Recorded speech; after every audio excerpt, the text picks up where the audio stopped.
Hi, I'm Gordon Jackson. I had the great pleasure of being the narrator for Anthony Weathers' book, Why Ruin Another Life, which really captures these family dynamics, that took place in a family back in the 50s. And then as they move forward, and as this family dysfunction that was such a prominent player in their lives just expands in horrific ways.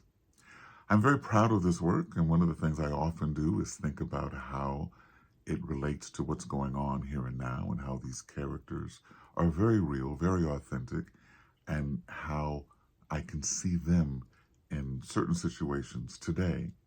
One of the things I think about is one principal character, Marva, who was just totally abandoned and put into positions that were horrific for her and creating her personal dysfunction in a dysfunctional family.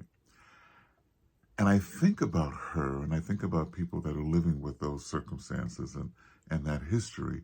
And then I think about this time of year, this holiday season, with the full understanding that as I'm watching the commercials and looking at what's going on as decorations pop up for Christmas, that it doesn't not only mean the same thing for everyone just religiously, but also emotionally. There are a lot of things that happen during this time of year that, in essence, create tension and sadness and sorrow on the part of so many people that it's critically important that we remember that because this is a difficult season for some. I know this would be a difficult season for Marva just because of what she had been through and how everything that she ever imagined a life and a family should be was not. Largely because of, the maneuvering of her mother. Here's an example, an excerpt from the book when Marva gets moved into a home with this expectation that she's going to meet the needs of a particular man. So I'll read this excerpt and you'll get a sense of the personal horror that I think Marva lived with for years.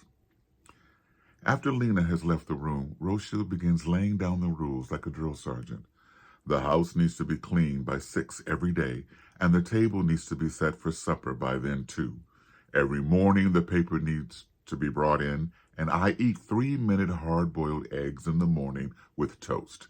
I won't tolerate burnt toast. Bread is too expensive. I'll take you to the bedroom now.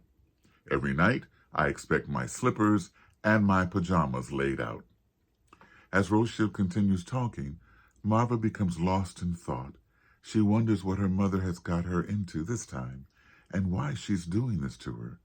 She slowly sinks down into herself, looking bewildered and sad, as Rochelle continues shouting orders. Later that night, as Marva washes the dishes, Rochelle enters the kitchen. I'm ready for bed, he says in a commanding voice. I still have little more to do, Marva whimpers. I said, I'm ready for bed, Rochelle says, stomping his foot. There's no discussion here. Let's go.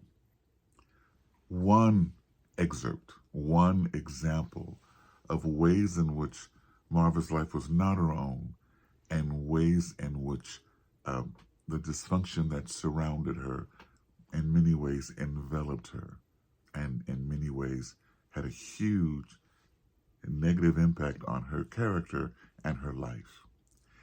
So I'll come back again with other excerpts and other reminders of how this story is still very vibrant today. But if I leave anything with you today, it's just this reminder that as we move into this holiday season, let's all be sensitive to the idea that it doesn't have the same meaning for all, and it isn't always a pleasant experience for everyone. Thank you. If you haven't read the book or haven't listened to the book, the time is now. Happy holidays to you.